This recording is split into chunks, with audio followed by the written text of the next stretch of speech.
uumbaji tangu siku zile 6, 7 akapumzika.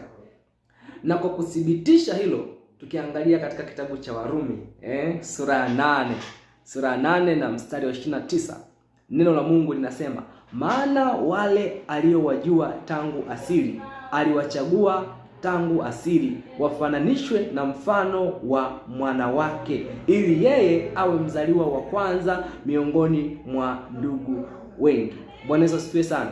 Kwa hiyo tunaona kwamba inasema kwamba Mungu alitujua tangu asili. Maana yake tangu asili ni tangu mwanzo wa uumbaji. Mungu alishatujua. Mungu alishatutambua. Maana yake anajua kabisa kwamba wewe ni nani, utakuja lini, utakuja kwa sababu ya kusudi gani.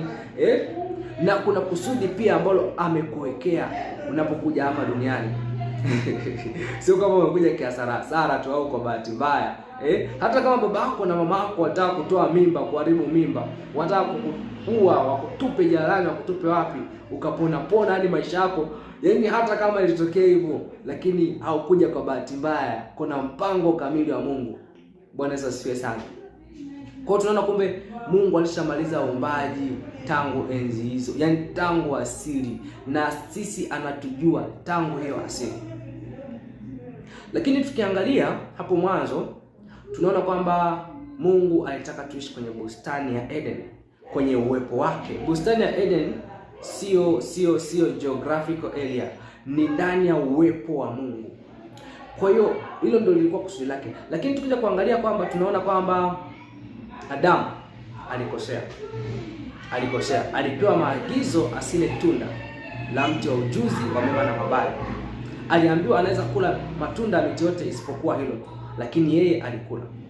Baada ya kula hilo tunda, akawa ametoka kwenye uwepo wa Mungu, ametoka kwenye nafasi ya kutawala na kumiliki, ametoka kwenye nafasi ambayo alikuwa amepewa. Bwana Yesu asifiwe sana. Alafu adui sasa akawa ameichukua hiyo nafasi, ambayo sisi tulikuwa nayo ya kutawala na kumiliki. Ndio maana mambo yakabadilika. Badala ya sisi kutawala na kumiliki, sisi ndio tunakuwa tunatawaliwa na kumilikiwa. Ndio maana unakuta kuna watu wanaamua hata kusujudia miungu, kusujudia marine spirits kwa ajili ya utajiri, kwa ajili ya mali.